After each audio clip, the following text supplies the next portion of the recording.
Where's our blocker at?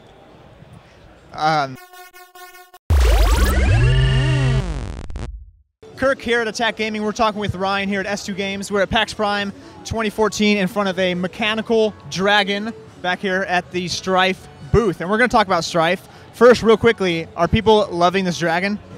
I mean, they seem to be having a lot of fun. We have a line going all the way around the back, so I'd say yeah. I figured this is a good shot. We'll have some people flinging off in the background. But let's talk about Strife. Now, it's been about a year since you revealed Strife to the public. Yep.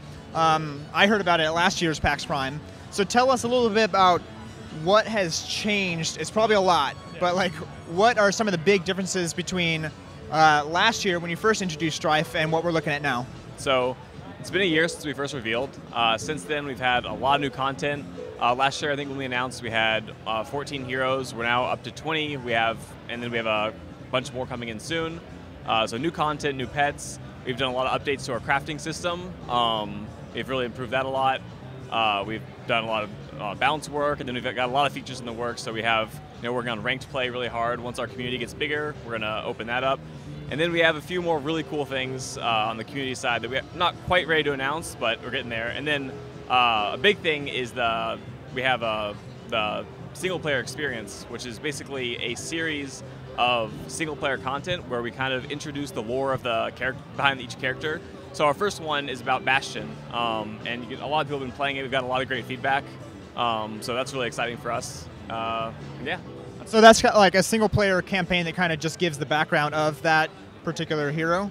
Yeah, so each one isn't necessarily focused on one hero. Like each one might have like 2 to 3 heroes, or some might just have one. There's not really a hard structure there, but the idea being that these stories are telling the background of these characters in the game.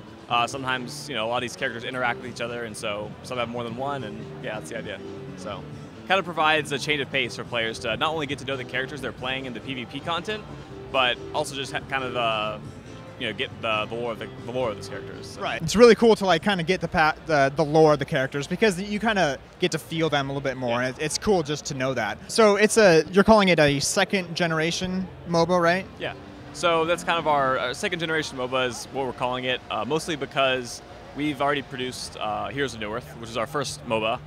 Great game, got really big, and so we learned a lot of things when we made Heroes of Newerth, like, oh, we changed this and we changed that, but over time, a lot of these fundamental changes, like we can't just apply that to Han, right? Like we can't just, because we have an existing player base and Han's still a great game, so we're not going to just transform that.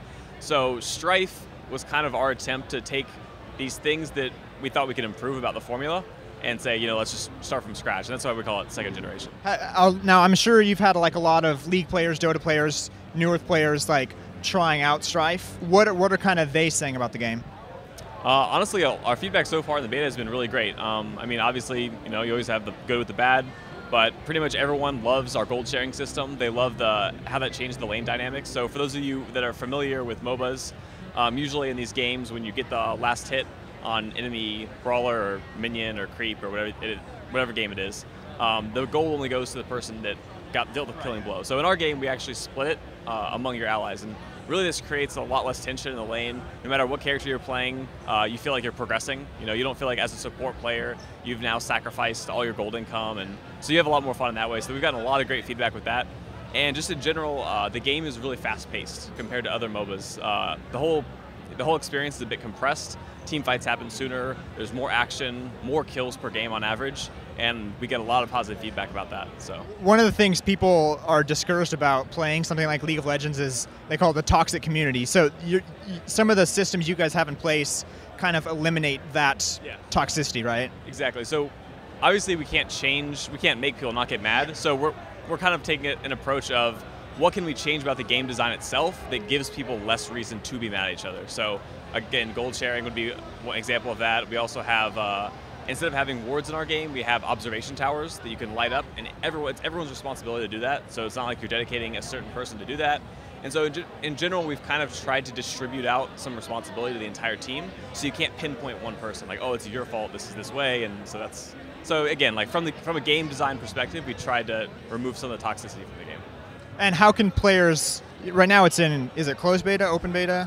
We just announced open beta, so we've just now transitioning this weekend into open beta. This weekend going to open beta, so you're going to get a lot more influx of players, and you guys do take players' feedback I mean, you've done a lot of changes because players are like, oh, let's do this and that, right? You love taking players' feedback into consideration. Yeah. Do an example of that, or? Sure. Yeah. So, as an example, our old pet system. So, just to give a quick overview for those of you who aren't familiar with it, in our game, you choose both a hero and a pet. And basically, as you play the game, you unlock new pets. And before, the pets would actually gain experience individually. And you actually had to decide which pet you wanted to give experience to. And what ended up happening is players felt like, all right, I want to dump all my experience into one pet until I have it maxed out. Because you want to feel like you're playing at maximum capacity or whatever like that. And so that was really kind of against our spirit of like variety and trying out new things. And so we made some changes to where now you just use that resource to unlock new pets, but your pets actually grow together. So every time you get a new pet, it feels great. It's like you don't feel like you're buying a pet. It's like weak. It's like it's just as good as everyone else. So. Awesome. So that's Strife here at PAX 2014. It's in open beta now, so go check it out. Thank you.